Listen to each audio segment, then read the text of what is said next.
Hey guys, so I really wanted to take an opportunity to get on camera and get on YouTube and talk to all of you.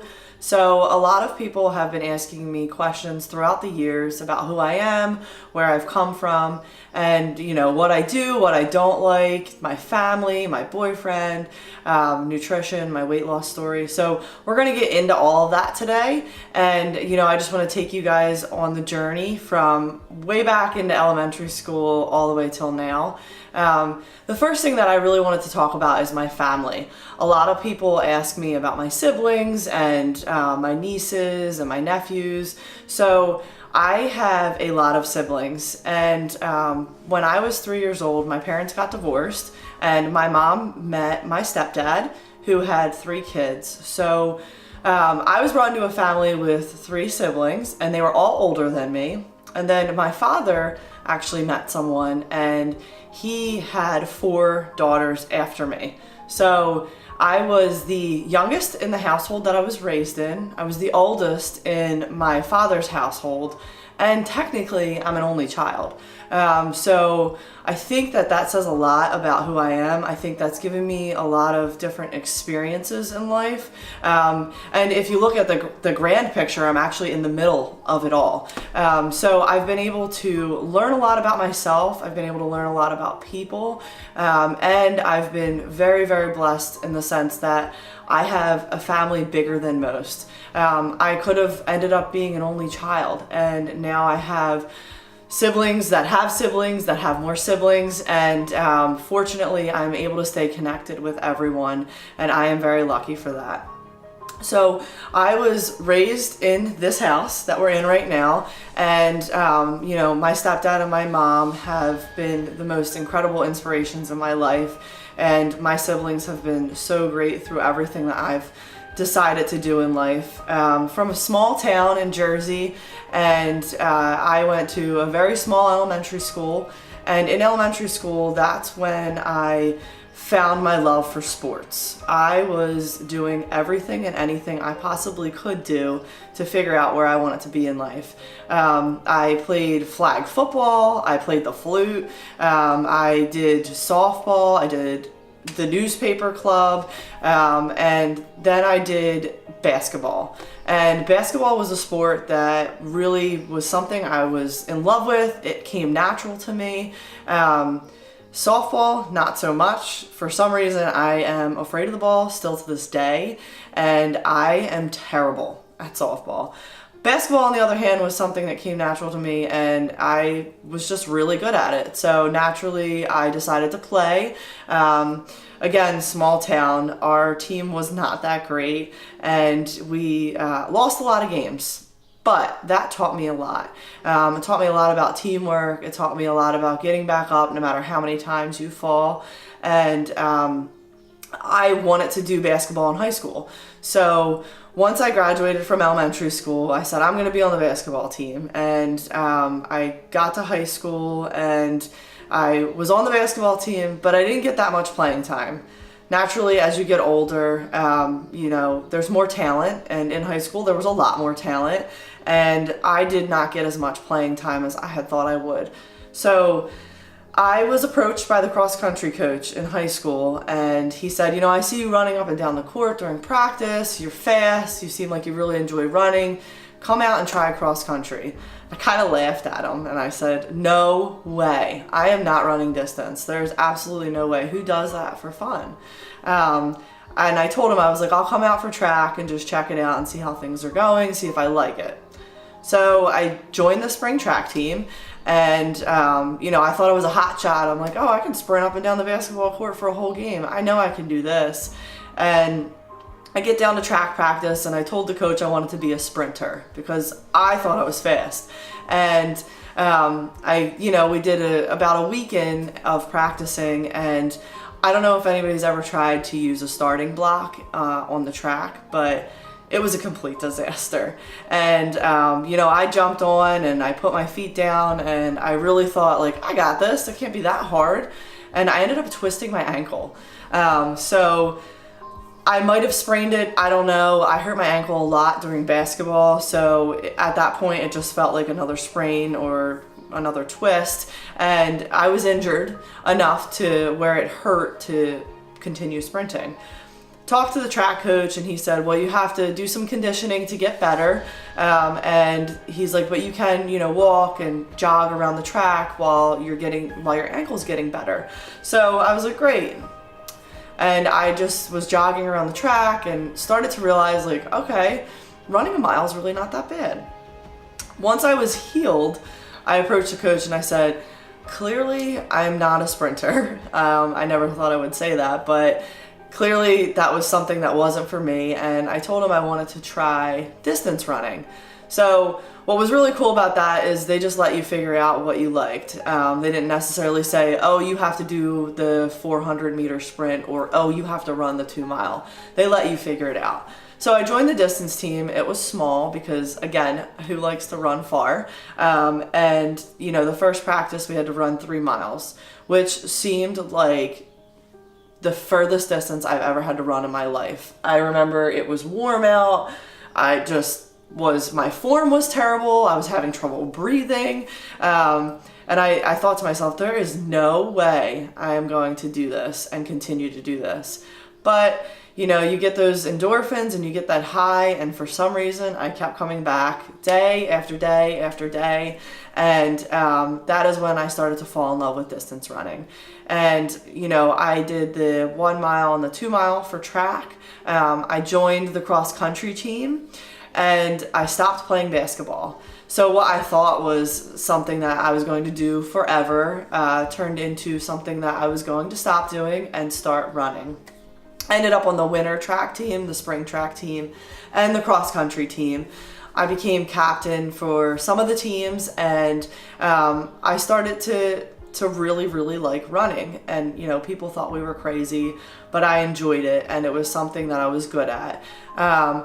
So, I ran, and I was an average runner. I wasn't fast. I wasn't winning awards. I was a good pace, good enough to be on the team, and I really enjoyed it. So I was approached by Chestnut Hill College while I was in high school, and they offered me a scholarship for running. And, I was super thrilled and excited. It was a Division II school, recently went co-ed, and they were really trying to expand all of their sports programs. So I said, wow, you know what? I am going to jump right on that opportunity. They gave me an athletic scholarship and an academic scholarship, so there was absolutely no way I could say no. And I joined cross country for Chestnut Hill College. Again, very small team, very, very small when I first started. And we went up against some really big schools. And it was a great experience because it's an individual sport, but it's also a team sport. So, you have an opportunity to shine as an individual, but you also have an opportunity to shine as a team. And even though we were small, we all, worked together, and we went on our really long runs together. And those 4 years in college are what taught me most about running. We had a variety of coaches. I learned a lot from all of them. And again, I was still an average runner. And when I say average, for all my runners out there, I was an 8 to 8:30 pace. And I was good. So I decided to try to run even further distances, like 10Ks and half marathons. And, I loved that as well. And I was doing those races outside of cross country, which was a lot of fun for me too. And I thought, okay, like running is really, really my thing. So, I graduated from college, and I said to myself, I still got to run because I love it. And I thought, all right, well, I'll sign up for some races, but I wasn't running nearly as much as I had been running in college, and I started to gain weight. There's some sort of discipline between having a coach and not having a coach that I struggled with for that year right out of college. And, I had a lot of downtime where I was like, oh, I don't need to go out and run. So I started to gain weight, and it was, nothing of significance, but enough to get noticed by my doctor. And she, in a very polite way, told me, every time you come in for your checkup, you're starting to put a little bit of weight on.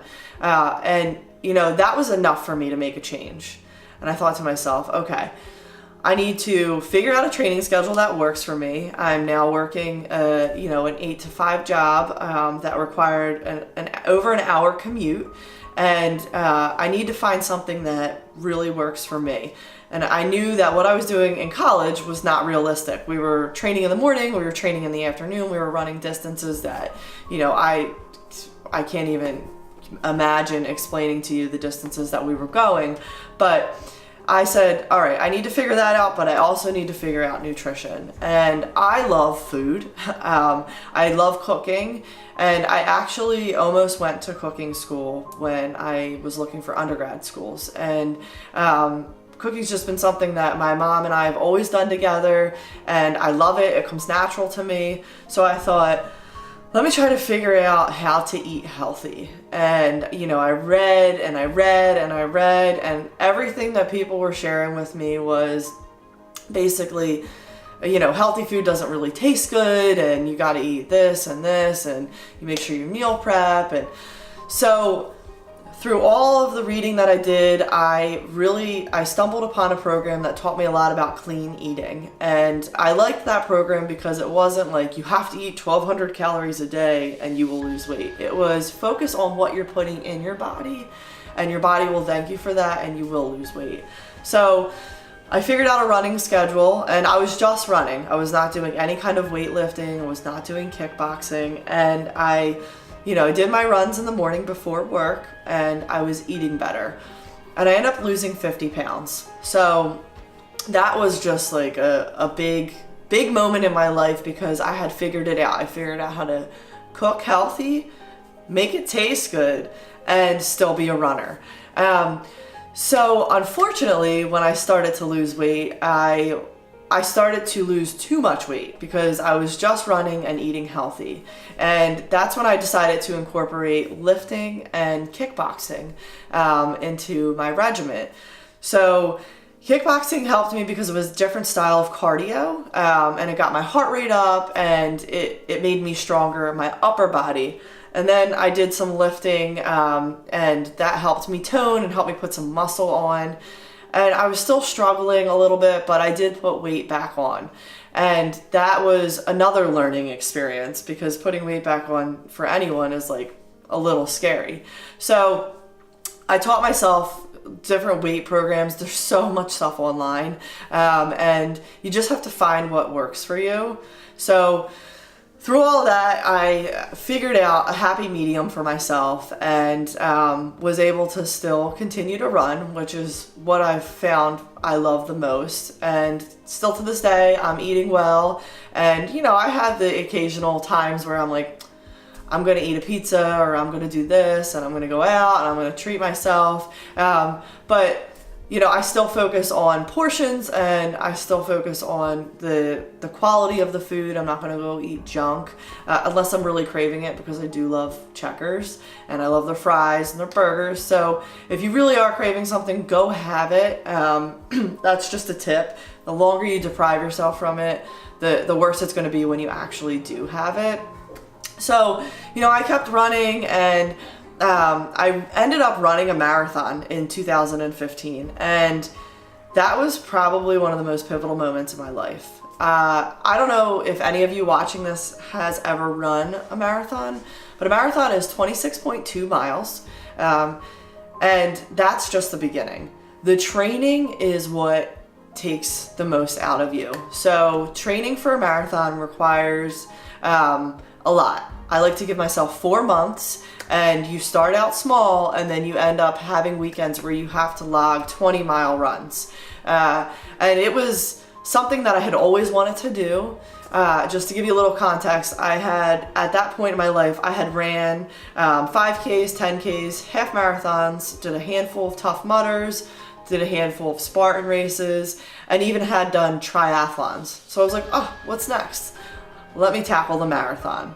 And I knew what I was getting into, but I was ready, and I was determined, and I said, the best thing that can happen is finishing this full marathon.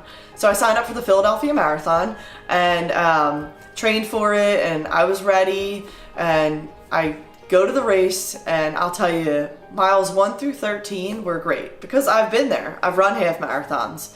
Miles 13 through 18 were a little bit harder, but I was okay because I had trained up to 18 miles. Miles 18 through 20 got a lot harder, and then mile 20 through 26 was probably the hardest thing I have ever had to do in my life.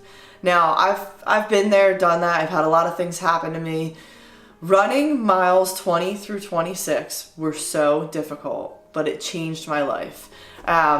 You would think that with all of the experience that I have with running, I would have been really prepared for this race. Now, miles 20 through 26 taught me that I wasn't. So my shoes were too small. What runner runs with shoes that are too small? And at mile 21, I could feel my toenails pulling off. And that was when I was like, okay, this is interesting. So I kind of shifted my foot back up to the front of my shoe and just continued to push forward. I was also wearing a Fitbit at the time, which was probably the biggest mistake I had ever made because Fitbit was not giving me my actual time. It was just tracking my steps. And I had no idea where I was at this race. I didn't know the pace. I didn't know what time I was clocking in at. They do have mile markers, but it's all based off of when you actually start the race. So miles 20 through 26, all I really had was myself and my mind. And that is what got me through those 6 miles, was all mental. I said to myself, you started this, you have to finish it, you have to cross that finish line, no matter how you feel. And by mile 23, I didn't feel anything. You really do go into this state of like you're walking on the clouds. It was a good feeling, a crazy feeling, and very satisfying feeling. And when I crossed the finish line, my family was to the left, and they were all cheering and smiling, and I can still see that image in my head. And you know, immediately I went over to them, and I was still like on an adrenaline high. Nothing had sinked in about how I felt, and I gave everyone a hug, and then they made you walk like another mile until you could actually get out of the chute. So I finally get out, and it was really cold. It was about 45, 50 degrees in November. So my whole family was all bundled up, and I was in a tank top and shorts, and I was flying high, and my friend Sal came over to me, and he goes, "What was your time?" I'm like, "Oh, I have no idea," because I was wearing a Fitbit. So we're like scrolling on our phone, and pull up my time, and it was 3 hours and 37 minutes. So I had no goal in qualifying for Boston for this race, but I had missed it by 2 minutes. Now, every runner's dream is to qualify for the Boston Marathon, and when I had found out that I missed it by 2 minutes, it was sort of like, oh my gosh, I can't believe I could have gotten that. Maybe if I was wearing the right watch, or if I had wore shoes that were the right size, I could have qualified for Boston. And I was so stuck on the fact that I didn't qualify for Boston, and not focused on the fact that I had just finished running a marathon in 3 hours and 37 minutes, which is pretty fast. My family, who I talked about at the beginning, they were all there. They were so supportive, so proud of me. And, you know, I couldn't believe how many people had come out to support me. It was truly a great thing to see. And I gave everybody hugs, we took pictures, we started walking back to the car, and that's when I could feel all of the pain in my body start to hit. I ended up having to sit on the side of the road, and my parents had to come drive back to pick me up because I couldn't walk. I was so sore, but like so much more than that. It had felt like you got into, I don't know if you've ever gotten into a car accident, but like that's what it felt like to me. I was pretty banged up. But I said to myself, I'm like, I still love running. So I got home, I celebrated, things were great.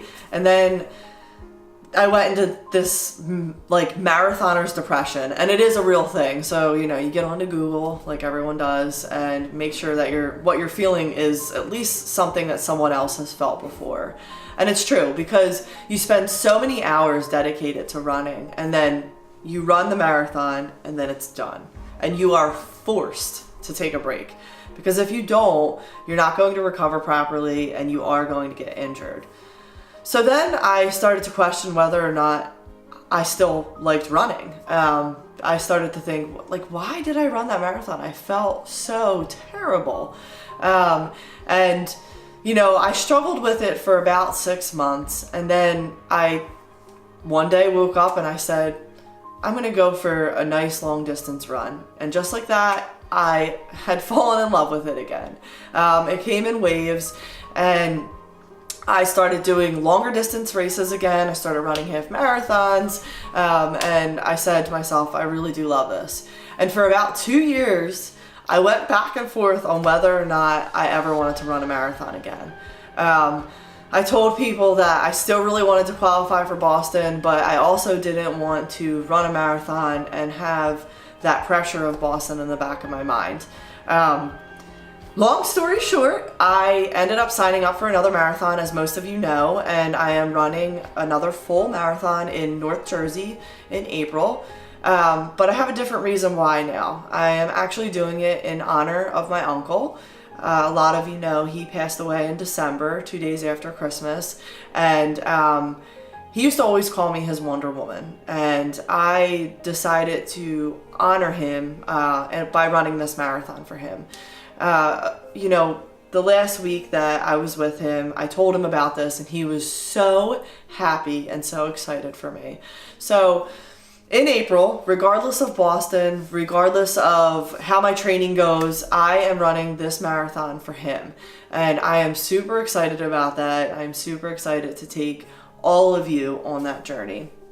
So my plan from now until April is to focus on eating, focus on training, and really just hone in on what I need to hone in on to make sure I feel good running that marathon. Get the right size shoes, make sure you have a good watch, and make sure you follow the training schedule. So I really wanted to give you guys a perspective on how my running has developed over the years, but I also wanted to talk a little bit about cooking. And a lot of people ask me how I cook healthy. Does it really taste good? You know, we see your photos, and yes, you know, your pictures are beautiful, but does it really taste good? So yes, it tastes good. That's my goal. I wouldn't eat it if it didn't taste good. And I have been trying a lot of different recipes and a lot of different things to make the food taste good.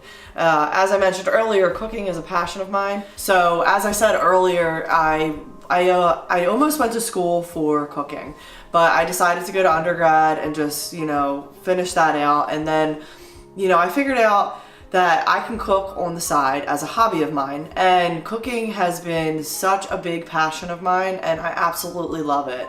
So a lot of people ask me if my food actually tastes good, and I have to say yes, it does taste good, and hopefully one day I will be able to prepare a meal for you and you can taste it.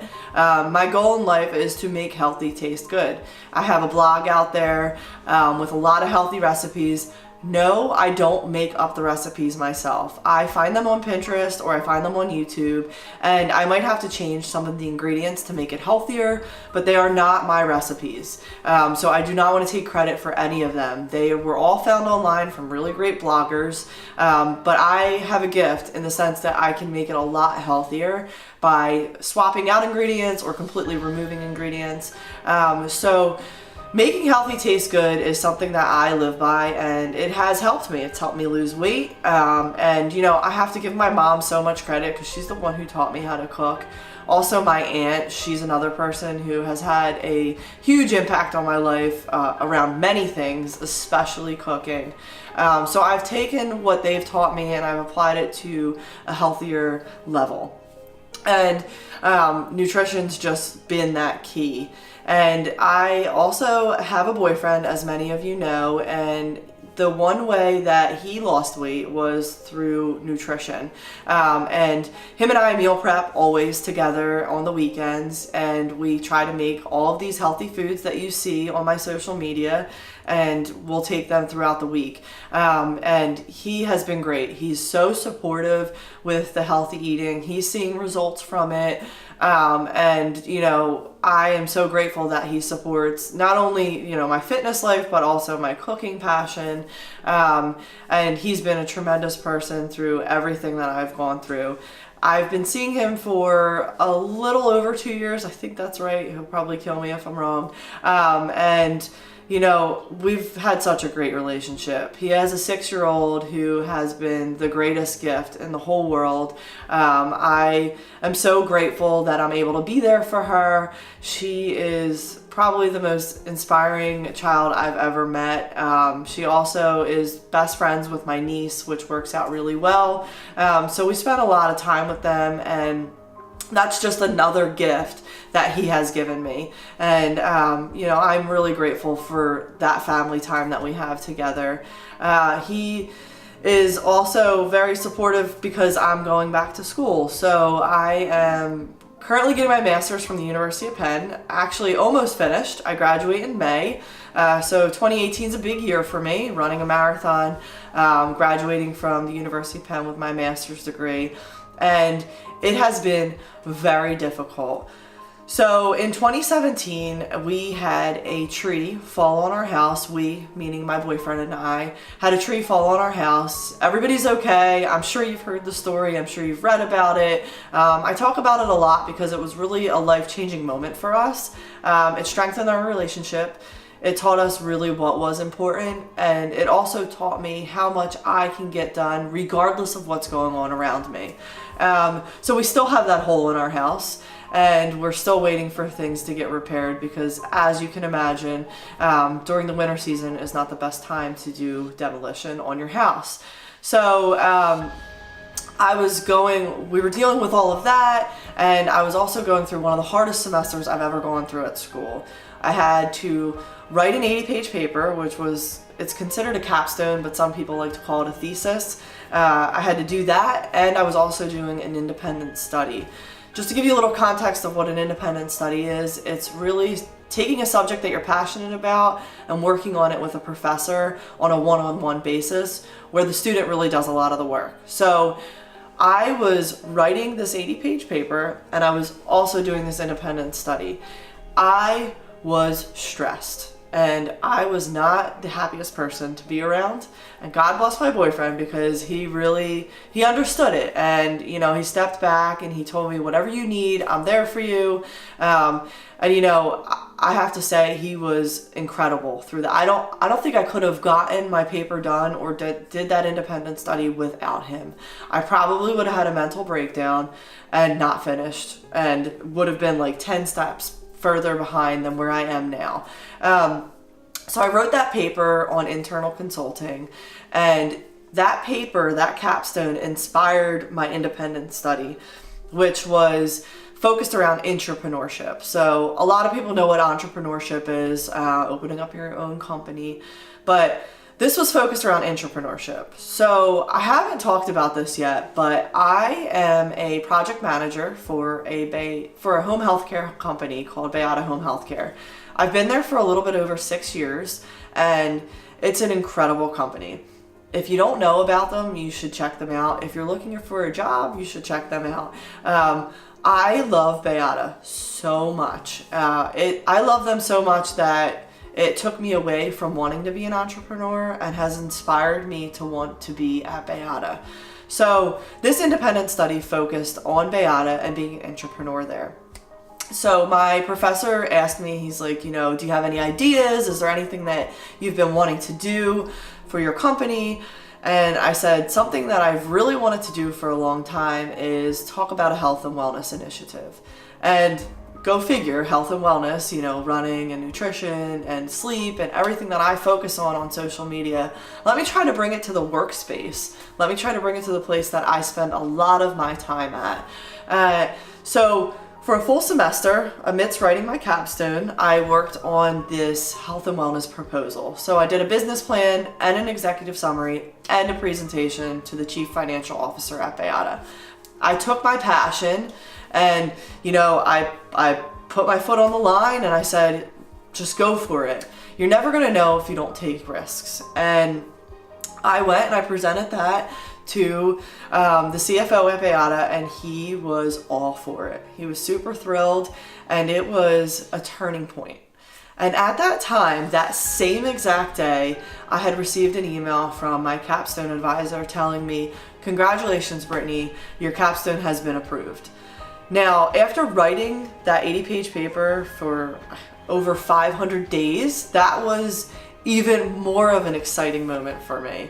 And then later that night, we got approved for the loan that we needed in order to repair our house. So yes, all of that happened in one day. That was the equivalent to how I felt the day I finished the marathon, not the Boston Marathon. We're not there yet. I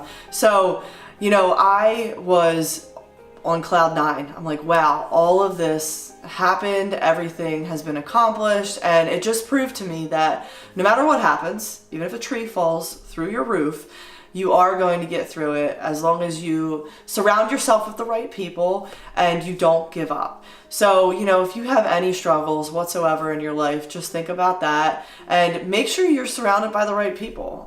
You become like the 5 people you surround yourself most with. So, pick those people properly. I have an incredible boyfriend. I have an incredible humongous family and have great friends. So I am very lucky in the sense that I am surrounded by a lot of really good people. One other thing that I wanted to touch on, because a lot of people know me for this, are my dogs.